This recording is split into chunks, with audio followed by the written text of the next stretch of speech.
Dumating na yung letter from Incheon Police.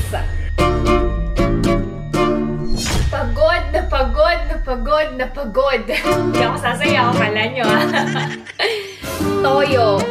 May toyo ba kayo? May toyo ba mga misis nyo? Oh my! Akala ko naliligo na si Ijun. Ano pa? Equals 2. 2 plus 2 equals 4.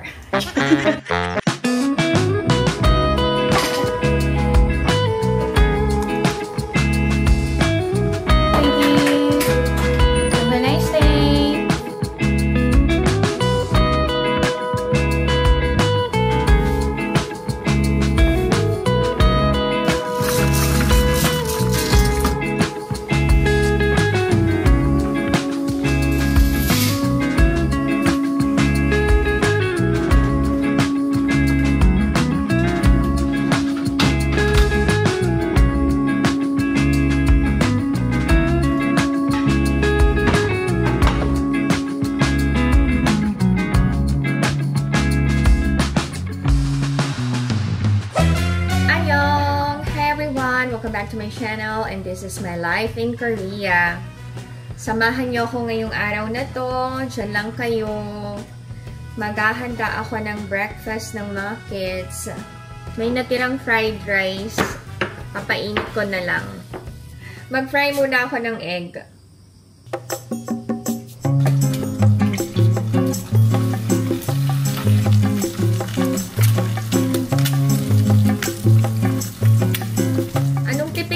Breakfast ng mga kids nyo.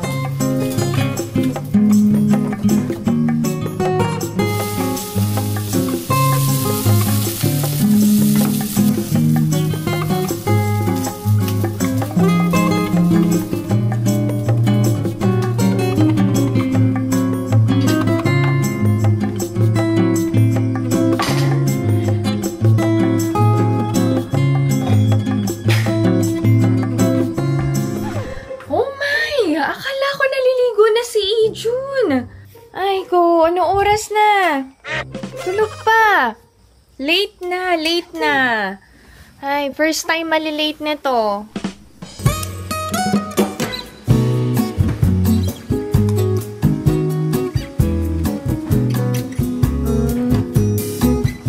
Have a nice day, Cook. Love you. Bye. Bye. Love you, baby. Have a nice day.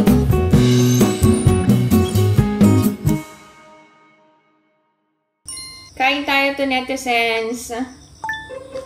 Ano almusal nyo kanina? Ako, fried rice and egg. Si Ina hindi na naman kumain ng breakfast niya. Umaga pa lang, busy na siya mag-ayos ng sarili niya. Kaya hinahatiran ko na lang siya ng pagkain sa room niya. Sinisingit-singit niya yung pagkain habang hinahanda niya yung sarili niya. Ang nagpapatagal sa umaga ni Inang is yung pagdadry niya ng hair. Ang haba kasi ng buhok niya tsaka makapal. Lately, hindi na naman kumakain ng almusal. Kakausapin ko na naman. May isang cute na to netizen na ang nagtanong about relationship. Ano daw ang mararamdaman ko as a parent kung ang mga anak ko ay palaging kausap ang boyfriend or girlfriend nila? Okay lang ba na kahit may family bonding, kausap pa rin ang boyfriend or girlfriend? Siguro kulang na lang 24/7 kayong magkasama or magkausap, no? Pero ako na-experience na magkaroon ng boyfriend si Ina, na palagi niya talagang kausap. Alam niyo yun? Na-share ko to sa vlog ko na nagtatampo na ako kay Ina kasi parang wala na siyang time para sa family namin. School, academy, boyfriend, alam niyo yun? Friends. So, merong time na yun lang yung focus ni Ina. Umikot yung mundo niya doon. So, kami ni Alex, we try to understand na lang kasi gusto namin din i-enjoy yung teenagehood niya. Pero ako, ayoko ng ganun. There was a time na sobrang tampo ko kay Ina kasi may schedule kami ng family day, pero hindi siya sumama. So, instead of arguing with her or scolding her, I talked to her ng maayos, malumanay, ganyan. Sabi ko sa kanya, alam mo ba, sobrang sama ng loob ni Mami sa'yo. Kasi, usapan na natin yun na family bonding. Pero, kinancel mo. Mas prioritize mo yung lakad niyo ng boyfriend mo. Sabi ko, manage your time. Hindi porket pinayagan ka namin na mag-boyfriend, yun na lang yung focus mo. Sabi ko, kasi family is family. May time ka sa friends mo, may time ka sa boyfriend mo, dapat may time ka sa amin. Kasi yung mga friends, boyfriend, mawawala yan. Pero ang family mo palaging nandyan para sa'yo. Sinabihan din namin siya na kapag magkakasama kami, ilimit yung time makipag-communicate sa boyfriend or sa friends. Kasi oras yun para sa pamilya. And kung hindi naman mahigpit ang family nyo, especially yung parents nyo, sinusupport yung relationship nyo, I think irespeto nyo din sila. Kayo as anak, dapat may respeto kayo sa parents nyo, and yung partner nyo, boyfriend, girlfriend, dapat may respeto din. Tapos, may limitations and boundaries. Kung ilang oras nyo lang namang hindi makakasama or makakausap yung partner nyo para sa pamilya nyo, tiisin nyo na. Sabi ko nga, alam nyo, yung mga kaibigan nyo, mga karelasyon nyo, pwedeng mawala and mapalitan yan. Pero ang pamilya, hindi basta-basta nawawala and napapalitan. Okay ba yun? Kayo to netizens, anong opinion niya dyan?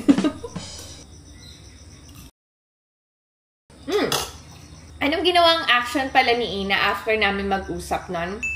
In fairness kay Ina ha, kapag tatawag na yung ex niya before, sasabihin niya, tatawagan na lang kita later, kasama ko yung family ko, nasa labas kami, or i-message na lang kita. Ganon. Natuwa naman ako and na-appreciate ko kung paano i-handle ni Ina yung ganong situation after naming mag-usap. Nag-apologize ba siya? Yes. Sabi niya, 죄송해요, 엄마. 다음에 안 그럴게. Yan. Alam niyo, ang daming ganap sa pamilya namin na hindi ko sinishare sa vlogs. Nagba-vlog ako and open sa public ang buhay namin, 'di ba? Pero alam nyo, gusto ko pa rin talaga ng privacy. Ako lang ba yung ganito? Yung hindi ko gusto lahat i-share 100% ng buhay namin. Even sa social media accounts ko, sa Instagram ko, very limited yung pagpo-post ko.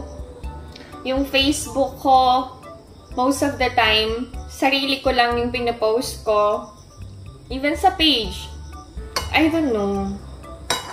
Gusto ko pa rin talaga ng privacy. And may mga moments kami ng family ko na kami lang yung nakakaalam. Thank you to netizens kasi nandyan kayo umaga pa lang. Alam niyo yun, may kausap na ako. Ang dami kong gagawin today to netizens.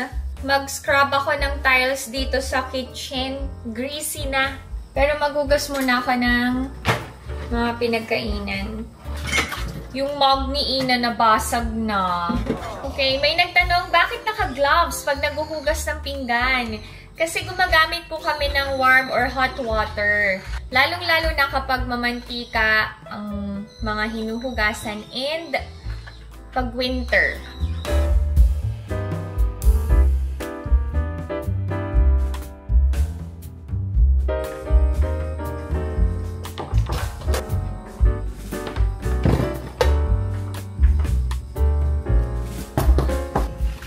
I bought this this from Daiso worth 3,000 won. Pang scrub ng grease sa kusina.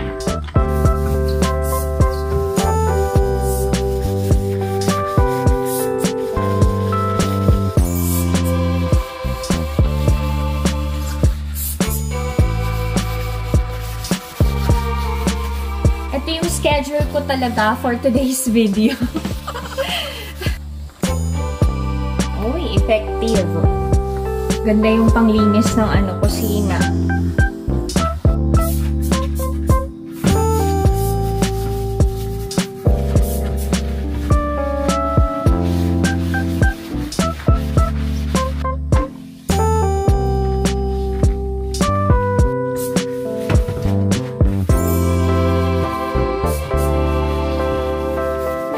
Nakakapagod din to, ha?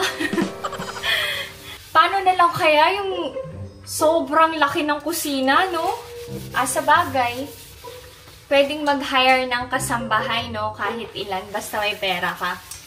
Actually, gusto ko mag-hire ng kababayan. Babayaran ko na lang para tulungan ako maglinis ng buong bahay. Kaya lang, hindi ko alam saan ako maghahanap.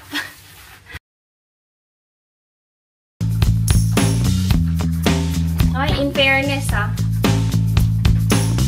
umaliwalas ang itsura ng kusina. Okay, tapusin ko lang to netizens. Yan lang kayo. Gaan ang kusina. After ng kusina, dito naman ako sa common bathroom maglilinis. Mag-scrub ako ng tiles and bathtub. Pagod na ako, pero kaya pa naman. Let's do this, netizens! Linis na tayo.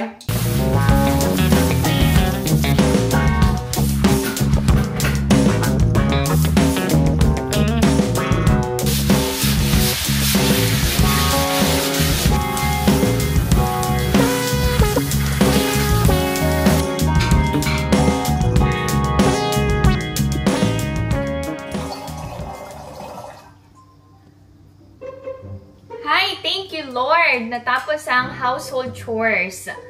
Pagod na pagod na pagod na pagod. Hindi ako sasayaw, kala nyo dancing is not really for me to netizens. Papahinga lang ako saglit, tas ligo na ako. Tiyala kayo!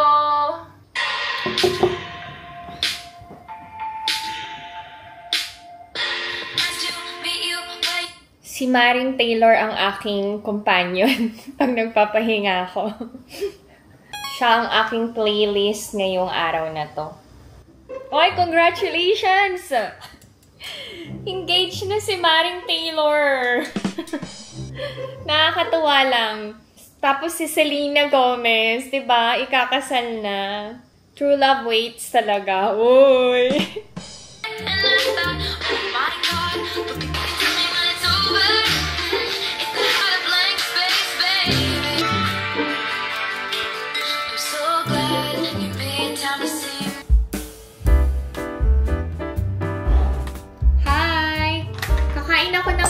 Netizens.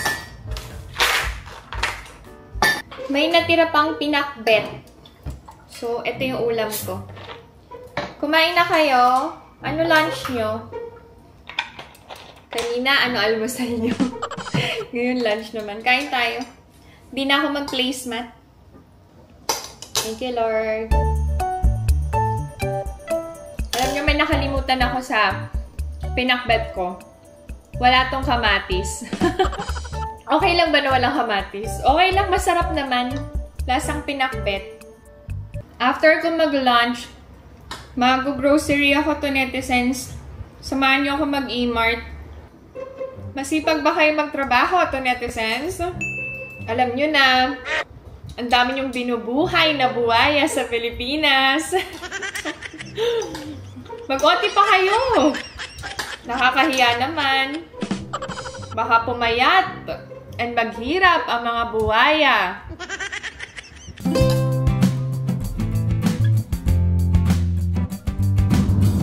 Papunta na ako ng Mart ngayon. Mag-grocery. Ganda ng weather. Ang ganda ng sky and clouds. Perfect day today. Ang arte, no? Ayun kay Lord sa napakagandang panahon. As in. Kasing ganda natin to netizens.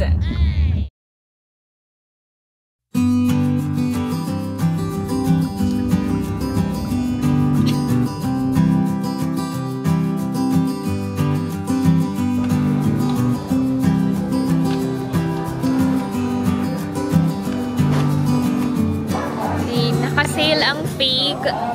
9,980 na lang. Si Ina, mahilig sa peach, pero gusto niya yung hinog na. 첫 번째, 6에서 10일, 한 팩에. May naka-sale.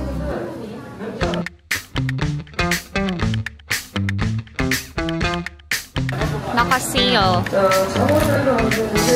1+1.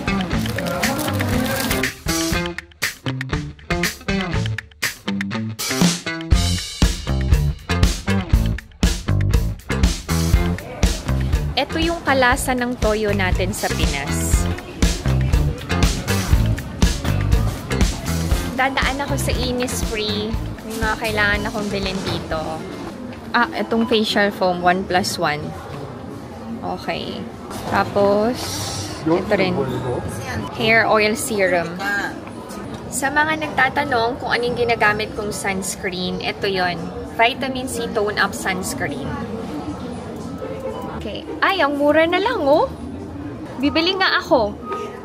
57% discount pag dalawa binili. Okay.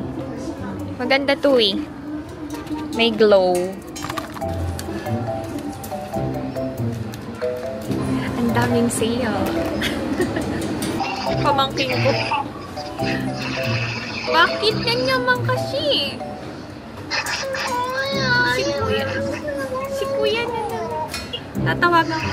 Nasa Mart si Tita Lele. Nasa Mart. Tatawag si Tita pag nasa sakyanahan. Tatawag ako kagad.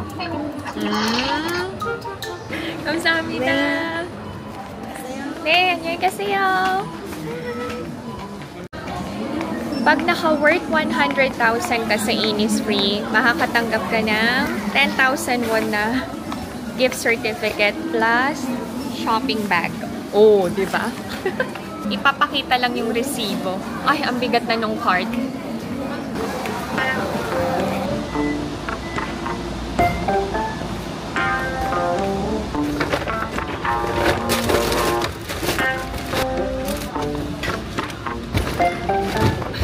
Uwi na tayo to netizens. Hatid yun na ako. Ha? Diyan lang kayo.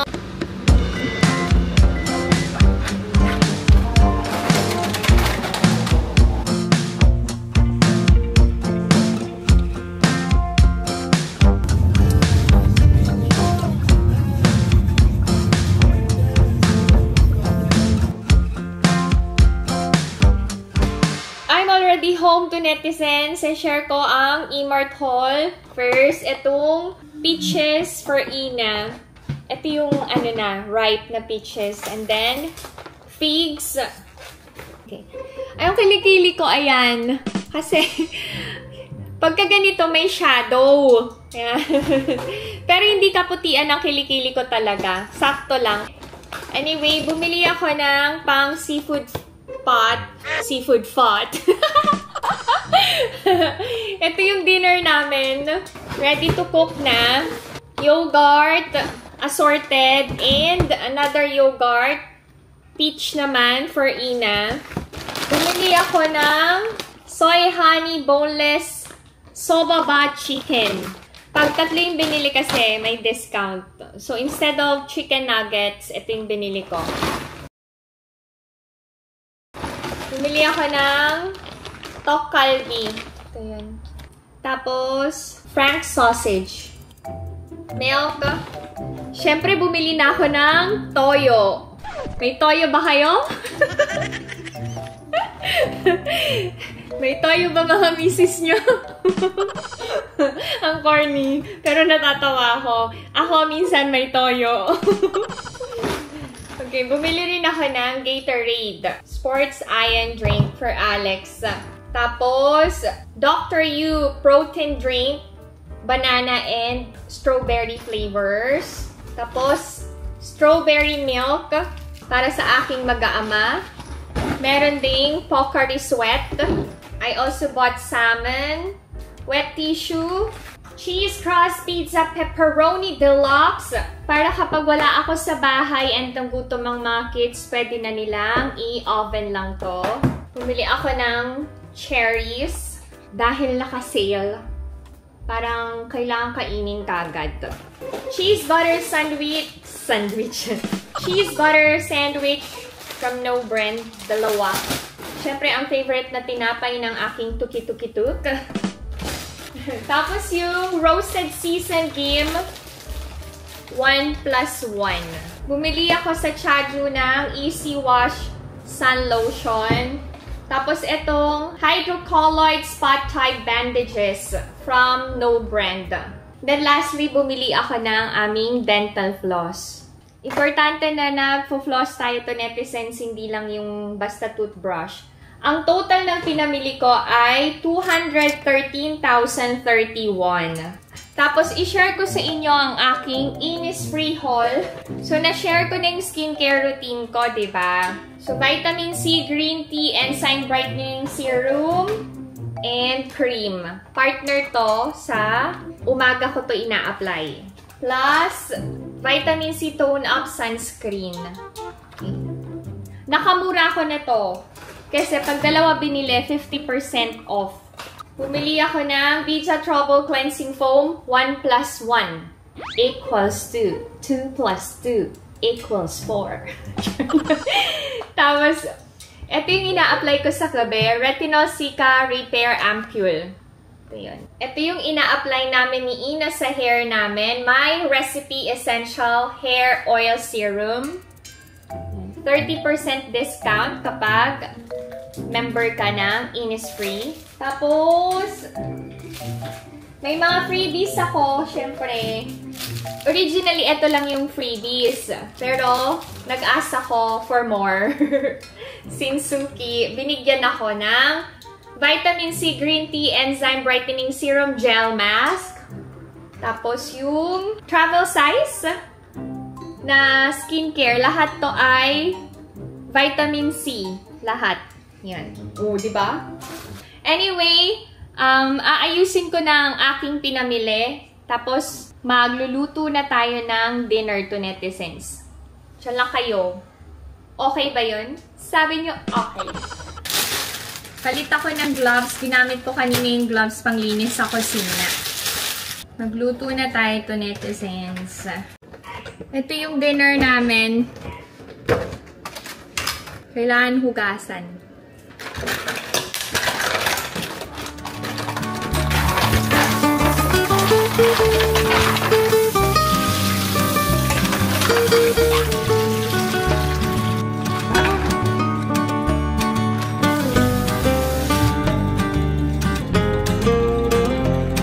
Lagyan natin mo ng tubig.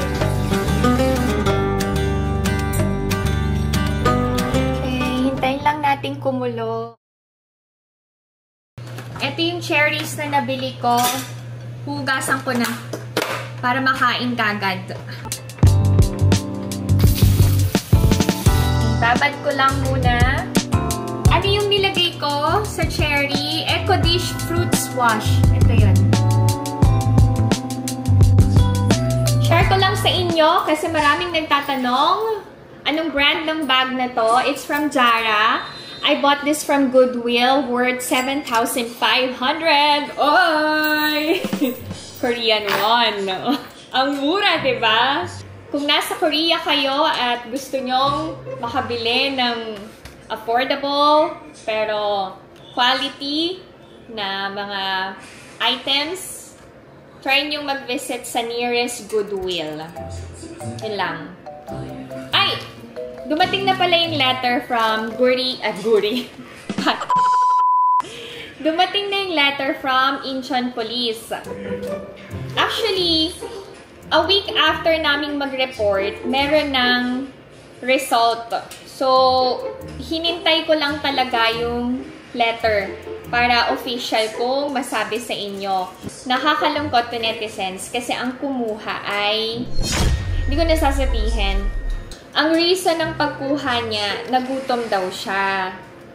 Humingi ng pasensya and willing naman daw siyang bayaran. Pero hindi ko na tinanggap yung bayad. Kasi nag-penalty naman na din siya.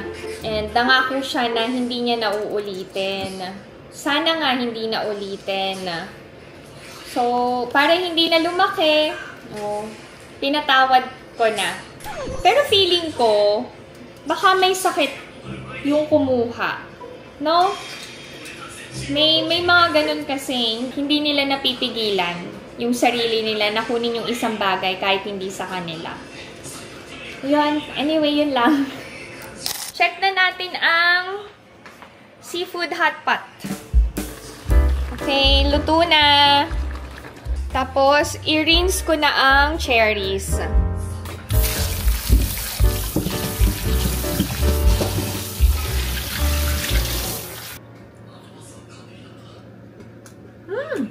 Sarap to netizens.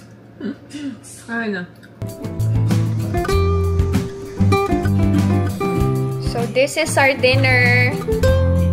Korean food. Kain tayo. How are you, Inapa?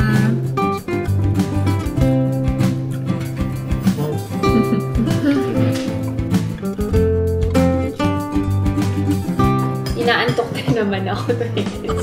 Naantok na talaga ako.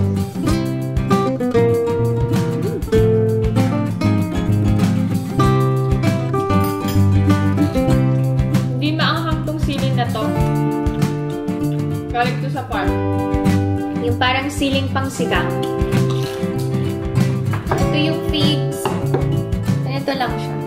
Paano nyo ba kainin sa bansa nyo ang figs?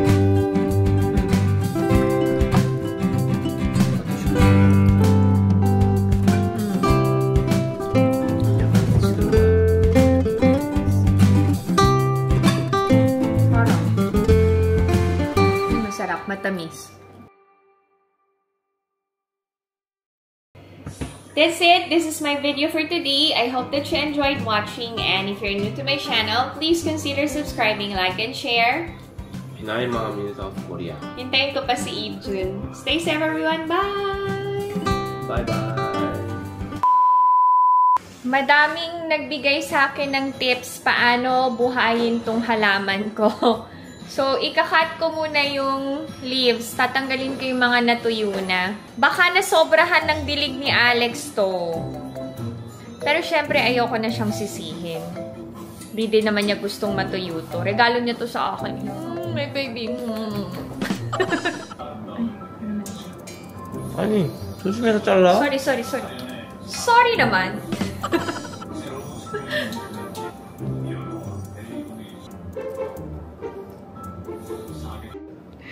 To netizens, ito na yung halaman after gupitan ng bonggang-bongga. Ganito na siya. Oh my. Yan o. Pero mas mukha na siyang okay kaysa yung tuyong-tuyo. Sana mabuhay pa. I-pray over natin. Mabuhay ka, mabuhay ka, mabuhay ka.